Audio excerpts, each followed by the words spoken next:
Olá, gente, boa noite. Me chamo Juan. Hoje a gente vai tratar um pouco nessa aula sobre um tema muito delicado e também muito importante para a formação de vocês, alunos, enquanto pessoas, que é o preconceito linguístico. Para me ajudar agora nessa aula, eu vou citar dois livros que eu acho que é de suma importância para a gente compreender um pouco melhor a origem desse preconceito linguístico, para nós compreendermos um pouco melhor da onde vem e por que vem esse preconceito, assim como todos os outros, mas focando hoje um pouco no preconceito linguístico. Para me ajudar hoje, eu vou citar o Para Compreender a Pobreza do Brasil. É um livro de 2003 que trata sobre toda a pobreza que acontece desde sempre no país, desde o tempo da colônia, dos escravos africanos trazidos da África, dos indígenas enquanto escravos, virando escravos, né, se tornando escravos, até os dias atuais. Toda essa reação em cadeia que faz com que hoje vivemos num país subdesenvolvido e com tantas lacunas nessa sociedade. E o segundo livro, para nós adentrarmos de fato no preconceito linguístico, é do Marcos Banho, Preconceito Linguístico, como é e como faz. Nesse livro, além da relação da pobreza, do povo brasileiro com a pobreza, nós vamos ter também a relação do povo brasileiro com a variante linguística e como o povo brasileiro lidar com o fato de, no mesmo país, termos tantas formas de se comunicar e de falar. Bom, infelizmente não é uma. A gente não tá tão aberto para a variante linguística, porque basta olharmos ao nosso redor. Nós temos tantos tipos de preconceito que o preconceito na fala do próximo também não poderia deixar de existir, infelizmente. No livro do Marcos Banho, ele, além de adentrar mais precisamente no preconceito linguístico, ele usa várias terminologias para conseguirmos entender algumas, algumas características bem minuciosas do preconceito, que é a variante linguística e a rotação.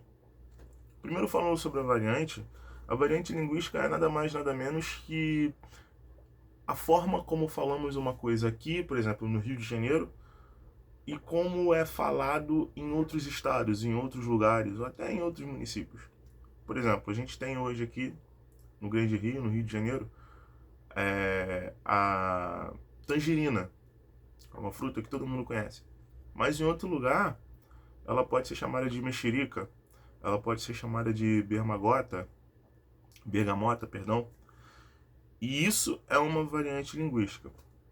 Temos outras palavras também, como o aipim, que a gente conhece, que em outros estados me perdi agora a palavra. Macaxeira. E tudo bem, isso entendemos como variante linguística. Agora, o movimento de rotacismo é quando uma palavra, ao longo do tempo, passa a ter uma letra que ela não tinha antes. No livro Marcos Banho, ele explica algumas palavras de origem latina que, com o tempo, passaram para o português com R. Por exemplo, nós temos aqui nos nossos irmãos sul-americanos a palavra plata, que significa dinheiro, algo de valor. No latim, plata é plata mesmo. Mas quando a gente começa a falar no latim português ou no latim brasileiro, essa palavra se torna prata. Nós temos o blanco, que todos nós sabemos que blanco em espanhol é branco. Quando falamos para o brasileiro, para o português, se torna branco com R. E o que nós podemos pensar nessas duas palavras é que nenhuma das duas teve a sua originalidade, digamos assim, mudada por pessoas, digamos, é, por uma sociedade, por um povo, digamos, mais desprovido de valor monetariamente. Nem de por questão de cor. Não foi a palavra não foi mudada por uma sociedade, por um grupo de pessoas negros, digamos assim. E talvez por isso essa mudança tenha acontecido com mais naturalidade. Por que eu estou falando isso? Quando a gente escuta alguém falando, trocando palavras que tem L por R, nós temos o costume de julgar essa pessoa, e se analisarmos, normalmente essas pessoas que trocam o L pelo R vêm de um lugar um tanto quanto desfalcado pelo Estado. Vou dar um exemplo bem tranquilo, que é o da bicicleta. Quantos de nós conhecemos algum amigo ou então algum conhecido que ao invés de bicicleta, essa pessoa fala bicicleta? Troca o R, troca o L pelo R. Quando a gente faz essa análise, ao lado do que o Marcos Banha chama de rotacismo, nós podemos evidenciar que essas pessoas elas estão fazendo jus do próprio rotacismo, mas não são levadas a sério porque, de alguma forma, por alguma displicência do Estado, essas pessoas não tiveram acesso a uma educação de qualidade. Logo, o que ela fala não importa, é errado e acabou. Mas se fizermos um paralelo com as palavras plata e branco, elas também sofreram esse rotacismo e hoje elas são aceitas com uma naturalidade que eu acredito que vocês mesmos não sabiam disso.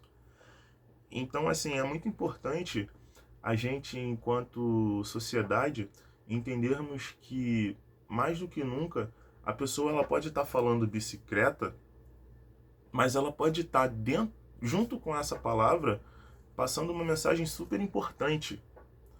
E com essa aula eu tenho a pretensão, digamos assim, de fazer com que vocês, ao invés de ouvirem apenas o que é errado quando uma pessoa fala, ouvirem com o coração a mensagem que ela quer passar.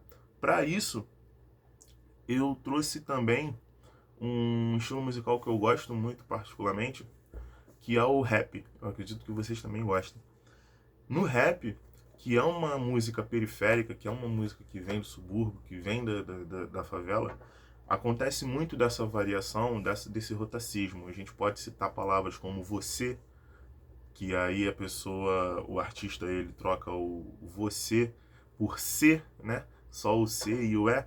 Que se a gente voltar lá atrás, a gente pode lembrar que o você, ele é nada mais do que um vossa mercê, que depois virou um vós mercê, que hoje é você e que com o tempo naturalmente vai virar o ser. E ninguém deixou de entender isso. O que acontece é o preconceito sobre a pessoa de quem está falando, sobre a pessoa sobre a pessoa que fala daquela forma.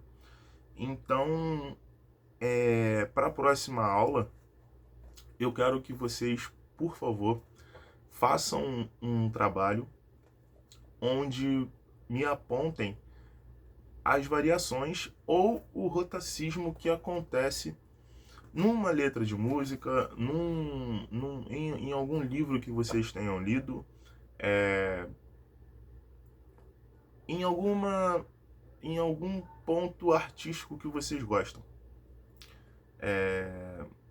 A gente também não pode esquecer que temos autores famosíssimos e super importantes para a literatura brasileira e portuguesa que também fazem o uso dessa variação, dessa variante linguística. A gente pode citar, por exemplo, o José Saramago.